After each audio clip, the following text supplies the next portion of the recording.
আসসালামু আলাইকুম। এটা হচ্ছে আমাদের খাগড়াছড়ি টু দিঘানালা সড়ক। এখানে কাজ করার জন্য রাস্তা পাশ বড় করার জন্য সাইড ড্রেন করা হয়েছিল। এটা করছিল শীতকালে, এখন প্রায় বর্ষার শেষের দিকে, এখনও কাজ সম্পূর্ণ করা হয় নাই। এই জন্য ভুক্তভোগী হচ্ছে আমাদের দিঘানালাবাসী। তো এখানে আজকে এত বড় জামটা হচ্ছে এই গর্তের কারণে। বৃষ্টি পড়ছে, গাড়ি দেবে যাচ্ছে, প্রায় এই জ্যামটা হচ্ছে 1 কিলোমিটারের মতো।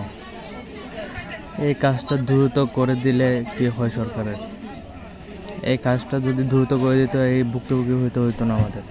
তো এখানে আমার মামা ডেকেছিল আমাকে এটার জন্য, দেখি মামা কি বলে।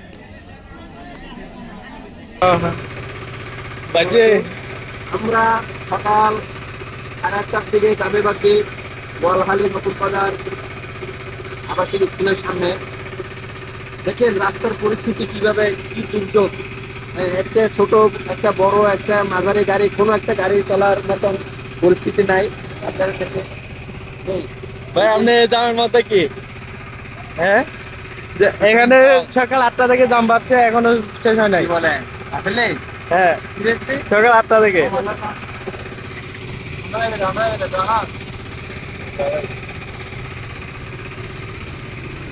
তো আপনার অনুভূতি কি দেখেন আমাদের রাস্তাগুলো, আমরা কোনো সুযোগ সুবিধা পাইতেছি না।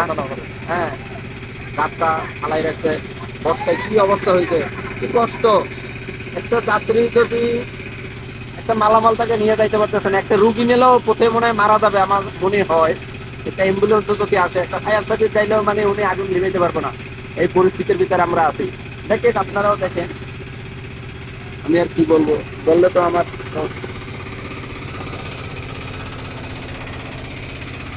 তো এটা হচ্ছে আমাদের দিঘিনালার অবস্থা, বর্তমান অবস্থা।